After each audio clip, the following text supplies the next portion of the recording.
Number 14, the Pastoral Epistles, how to read the Pastoral Epistles. As I've mentioned to you before, the New Testament has 27 books. 21 of those books are epistles. Last time we looked at the 9 church epistles. Next time, we'll look at the 8 general epistles. But today, we're just going to look at the 4 in the middle. 1 Timothy, 2 Timothy, Titus, and Philemon. It's debatable, I'll just be real honest here, it's debatable if Philemon is a pastoral epistle, okay? So I'm just going to let you know. But I think it fits in better here than anywhere else. So I'm just going to lump them in.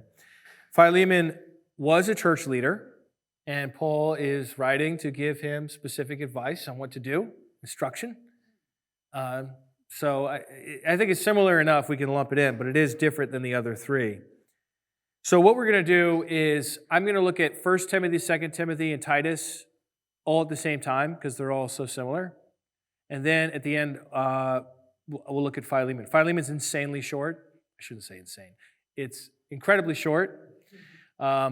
About a page in your Bible. You could read it in the bathroom if you had to, So that's not going to take us long to get through. As far as location goes, we know from 1 Timothy 1:3 that Timothy was in Ephesus and Titus was in Crete. Crete is an island in the Mediterranean.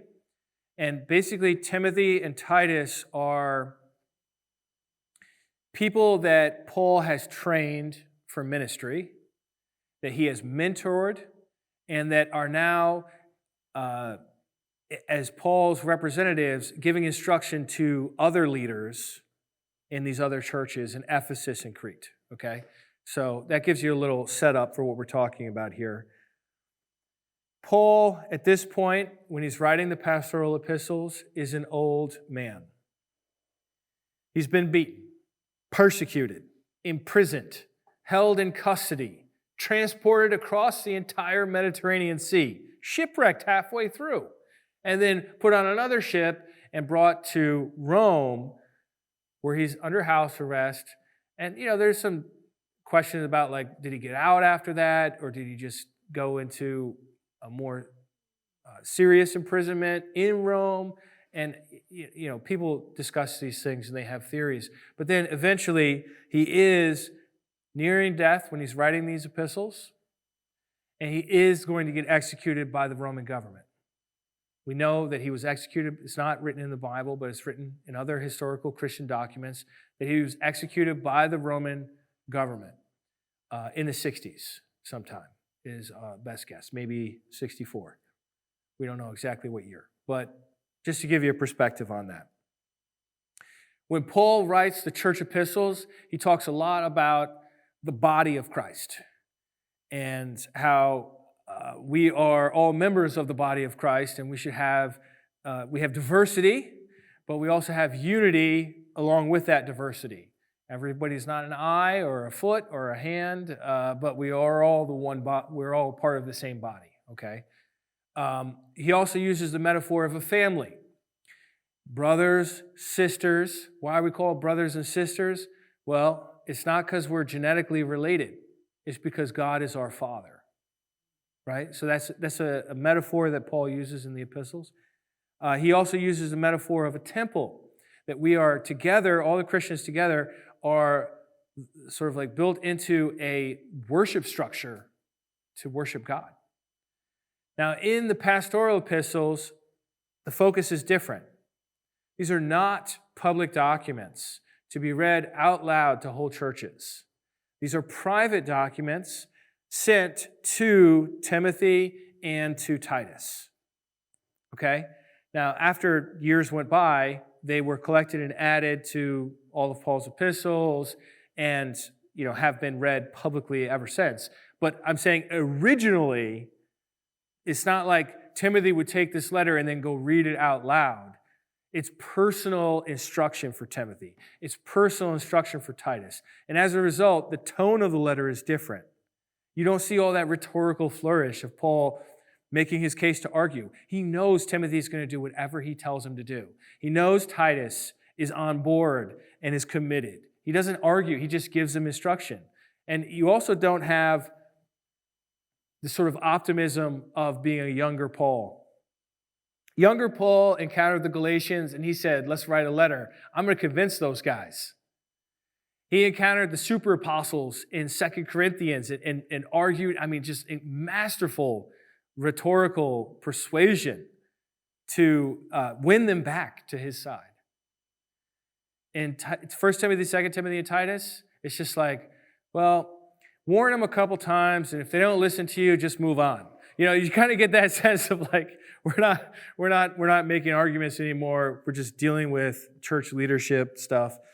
And so in the pastoral epistles, 1 Timothy, 2 Timothy, Titus in particular, he likes to use the illustration of a household. He says in 1 Timothy chapter 3, verse 14, I am writing these instructions to you so that you may know how one ought to behave in the household of God, which is the church of the living God, the pillar and support of the truth. Households in the Greco-Roman world were hierarchical, they were large, they were well ordered. Everyone had a role and everyone knew their position, their place, their status. In a household, you had grandparents, you had parents, you had aunts, you had uncles, you had cousins, you had children, you had slaves, and then people that were freed from slavery but chose to stay in the household. It's called freedmen or freedwomen. The ZIBBC says, in Xenophon's essay, the husband instructs his 14-year-old bride. Did you catch that? The average age for marriage among Greek and Roman girls was 14 to 16. Anyhow, in this essay, the husband instructs his 14-year-old bride on her vital role in managing the household resources, including the care and supervision of household slaves, while he supervised the gathering of produce from the farms. Because of the presence of slaves and freedmen in an average ancient household, management of sometimes large households could be demanding. I'm just going to say a word about slavery in the Roman Empire. Slavery had nothing to do with race. It had nothing to do with your looks. It had to do with the circumstances of your birth. It had to do with if you were in a village that the Romans conquered and you didn't get killed, guess what? You were enslaved. If you are a slave and you have children, those children are born into slavery. So there were black slaves, there were white slaves, there were slaves of many different ethnicities, and in many cases, people could earn their freedom by saving up, or in other cases, they were slaves for life. Some of the slaves had really good lives, like the guys that I mentioned last time that were in the imperial household. That's a good place to be a slave. But most houses are not Caesar's house, right? So not everyone's going to have that experience. But there were also what they call chattel slavery, slaves that are just working the fields, slaves that work the mines, even worse. Life expectancy is very short. There were a lot of prostitute slaves. So, I don't want you to get the impression that slavery was just like la-di-da-di-da in the Roman Empire. Very different than American slavery, but still had its horror and, in some cases, some benefits as well. My point in mentioning that is that because there were slaves, it made the household sizes larger. Okay? And it's helpful for us to understand what a Greco-Roman household was like so we understand what Paul means when he says the church is like a household. It's God's household. So let me give you another quick quote. This is from The World of the New Testament. An author named Lynn Cohick writes, the family in the Greco-Roman world valued the community over the individual. We as Americans value the individual over the community. We have the opposite sensibility, whereas most Africans would put the community over the individual, and perhaps Asians as well. Okay, so she goes on, promoted corporate honor and fortune. Those living in the domus, the home, included parents and children and perhaps extended family, such as adult siblings, cousins, and grandparents, as well as slaves, freedmen, and freedwomen.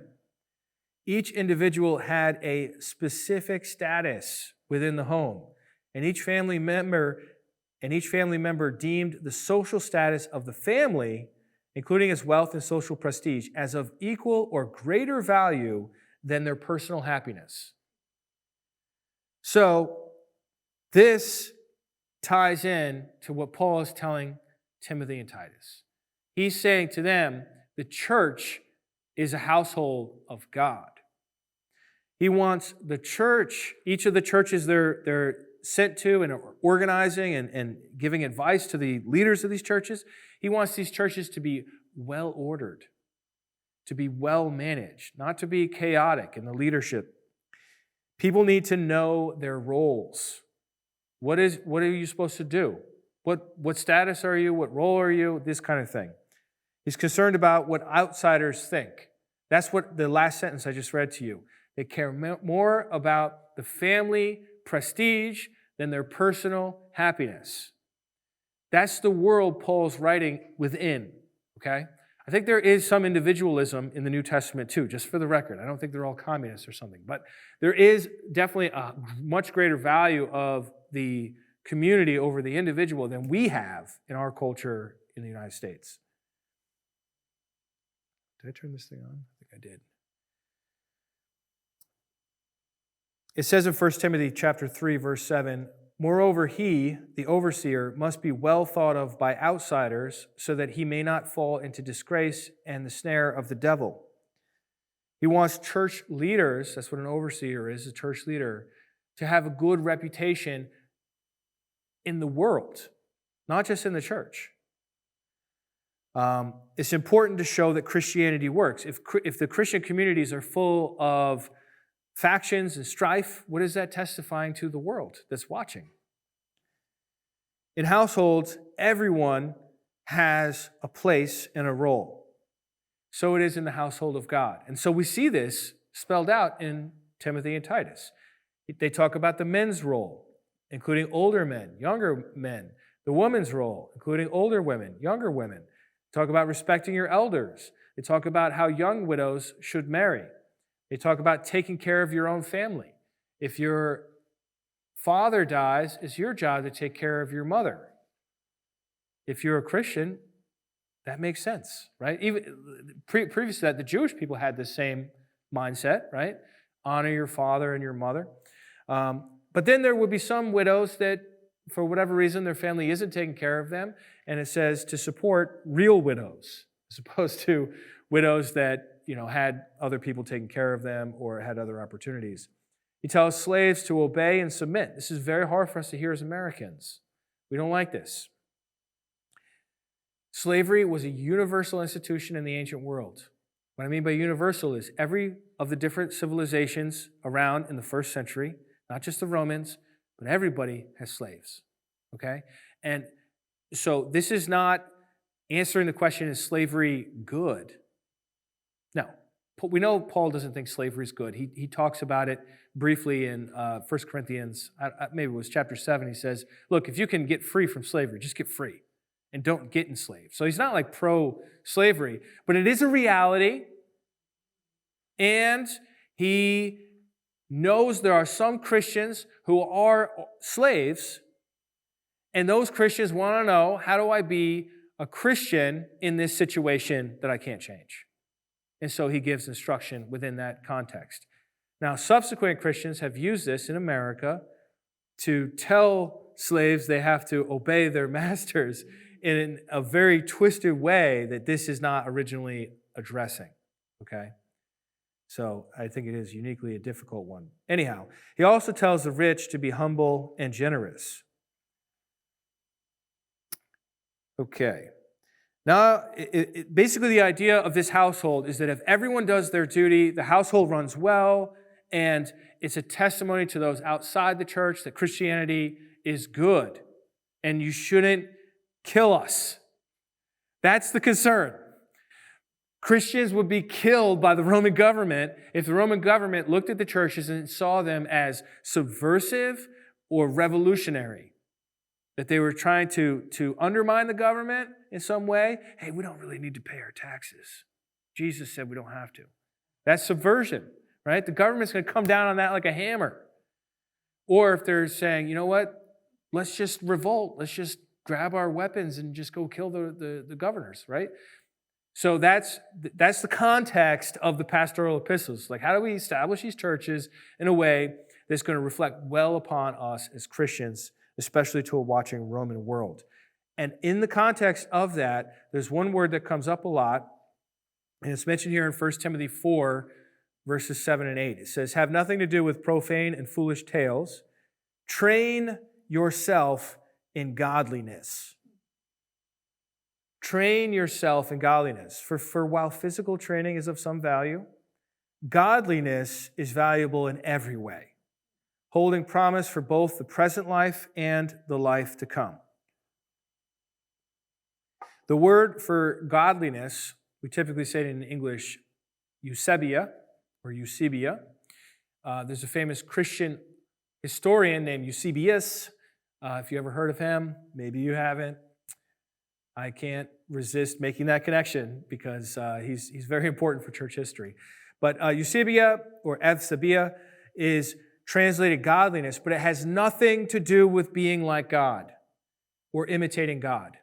If I say to you, be godly, you probably think, be like God, right? But that's not what this word means. The word God is not in this word anywhere. It's a compound word. The first part of it, that EU there, means good. And then this is talking about your being devout or your worship or reverence. So consider these definitions. It's showing expected reverence, equivalent to the Latin pietas, which is where we get the word piety. So a Eusebian person is a person who is pious, reverent, dutiful. It's shown not just to God or gods, but also to the city and to one's own household. It's the idea of being a dutiful person who shows proper honor and is appropriate in that particular situation. It's not a word that occurs everywhere in the New Testament. It's distinctive to the pastoral epistles. It's a major concern here. It occurs 22 times in the New Testament. There's 27 books in the New Testament. This word only occurs 22 times, so it's not a big word. It doesn't occur hundreds of times or thousands of times. But 13 of those usages are in 1 Timothy, 2 Timothy, and Titus. So 60% almost of the usages of this particular word family is found in the pastoral epistles, which tells me it's a major concentration. And so this is an example of how to read the pastoral epistles. Find words that are being emphasized and repeated, and it's not exactly the same word. In one case, it's godly. In another place, it's godliness. Well, make the connection anyhow, okay? Don't be so strict, okay? These are the same idea. One's just an adverb, and one's a noun, and then there's an adjective as well. So it says in Titus chapter 2, verse 11, for the grace of God has appeared, bringing salvation to all, training us to renounce impiety, that's the opposite of godliness, and worldly passions in the present age, to live lives that are self-controlled, upright, and godly. So we have this ungodly word paired with worldly passions. So what does he not want the churches to be? Just impulsive and just enslaved to their desires, their bodily desires, these worldly passions. Instead, he wants them to be self-controlled, upright, and godly. And by godly, we mean carrying yourself respectfully. Okay? So anyhow, I just figured I would mention that because it's not obvious. Probably is not obvious. Here's another usage. I don't have it on the screen, but I'll just read it to you. It's 1 Timothy 5:4. It says, if a widow has children or grandchildren, they should first learn their godly duty to their own family. What does it mean there? It means taking care of somebody that is in need. Right? So it's not even to do with worship. It's just the proper response to the situation you're in. Which this translation translates it as your religious duty. But it's the word godliness. So it's interesting. To be godly to your elderly mother or grandmother is to take care of her financially. Paul wants the Christian community to be seen as respectful and dignified. Why? Because otherwise they're going to kill us. Okay? Does it make sense? You want to come off putting your best foot. This makes perfect sense once you think of the context they're in. He's literally in prison for being a Christian. He's going to be executed by the government. That's what we're dealing with. Now let's give some advice to the churches. Right? So it helps you to have that in mind. Let's talk about leadership. There are a lot of qualifications listed in 1 Timothy, 2 Timothy, and Titus for overseers, elders, and deacons. They don't tend to use the word pastor, but I think that's the idea of an overseer, somebody that looks over the sheep or the flock. Deacon is somebody that is serving within the church, but is somebody usually that would be taking care of those who are poor or those who are in need of food. And we learn more about early Christian government from later documents after the New Testament than we do here. In the New Testament, what we learn is the qualifications. What would qualify you? What would disqualify you? And guess what the number one qualification is? 1 Timothy chapter 3, verse 4, for an overseer. He must manage his own household well, keeping his children submissive and respectful in every way. And if someone does not know how to manage his own household, how can he take care of God's church? You see how household is central to the thinking of church leadership?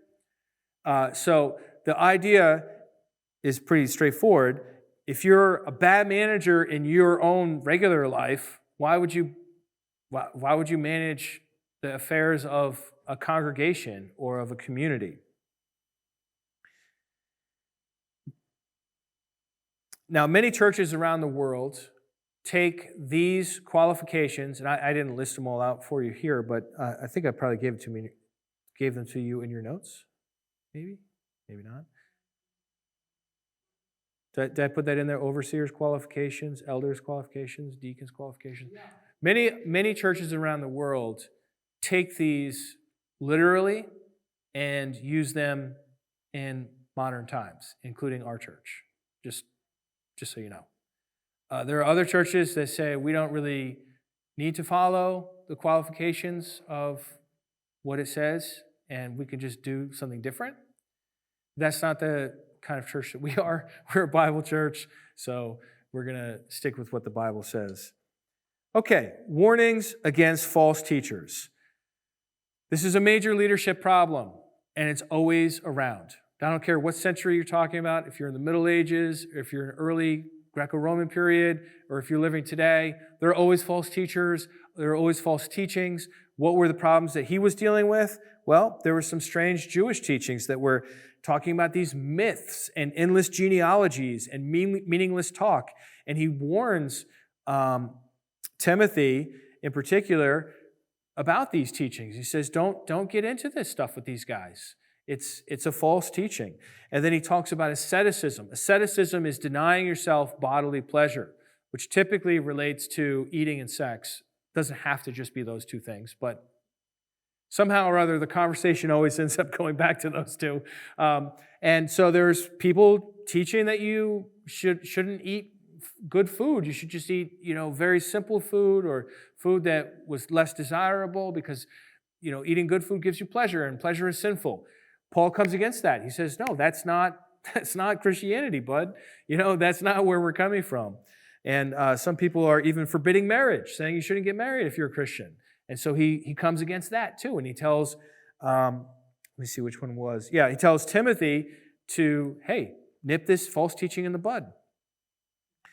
He talks about proto-Gnostics. That's the whole topic by itself.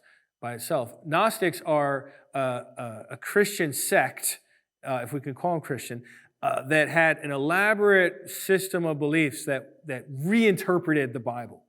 And it was a real threat to Christianity in the 2nd century. Paul's writing in the 1st century, and so these are what we call proto-Gnostics, like the ancestors of the intellectual ancestors of the Gnostics that were already starting to say similar things that would eventually develop into what we call Gnosticism. And so Paul warns them about that. He warns about wrangling over words, profane chatter, He says at one point, have nothing to do with stupid and senseless controversies. You hear the old man Paul here? It's like, just stay away from all that nonsense, just focus on serving God. And then he also encourages them to correct opponents with gentleness. So even though he might come across as like a little stricter or whatever in the pastorals, I think you have to recognize he's talking to his guys that know him, that trust him, that are committed to him. If he was actually interacting with one of these false teachers, he says do it with gentleness.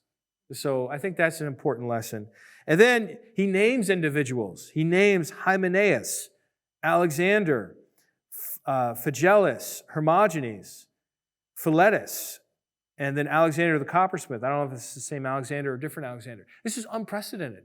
You don't see Paul doing this in the church epistles. Even when there was a guy in Corinth sleeping with his father's wife, he doesn't name the guy. But in the pastorals, he's naming names. Why? These are not public letters. These are private letters to Timothy and Titus. He trusts them, and they need to know who these people are because he's hearing stuff about them, and it's just a different context, so it makes sense. On to the next aspect of the pastorals, sound teaching. This is a phrase that occurs a lot in the pastoral epistles, sound teaching. The actual Greek phrase could also be translated healthy doctrine. So the idea is that sin is when you live contrary to healthy doctrine. And in our world, we don't like that. In our world, we say, no, your beliefs don't really matter. Just what matters is how you treat people. That's not their world. And it's also not true. Because your belief always affects your behavior. Anyhow. So he talks a lot about sound teaching or healthy doctrine, and he encourages Timothy and Titus over and over again. Just make sure you have sound teaching. Rebuke those who are not sound in the faith. Don't let people put up, or some people won't put up with sound teaching. Hold to the standard of sound teaching. He uses these phrases a lot, so I figured I'd mention it. As you're reading through, you circle them. You just notice them, and it kind of helps you stay engaged with your mind while you're reading through the pastoral epistles. And then there's also a lot of encouragement, tons of encouragement. He calls Timothy his true child in the faith. He calls him his beloved child. He says to Timothy, fight the good fight. I love that line. We have it on a t-shirt for our church when we had a 5K we did. He says to Timothy, let no one despise your youth. He says to Titus, also, you're my true child in the faith. And I don't think each one had the other's letter necessarily. So you could have multiple true child in the faith, I'm sure. And he also says to Titus, let no one look down on you. So he's encouraging these guys to really be able to do the work that needs to be done. There's also significant theology in the pastoral epistles. Not a lot, but there's a few real nuggets of theology that are really helpful if you're looking at doctrine. So when reading the pastoral epistles, I don't know if I said this clearly enough, so I'm going to say it again. It's mostly focused on church leadership.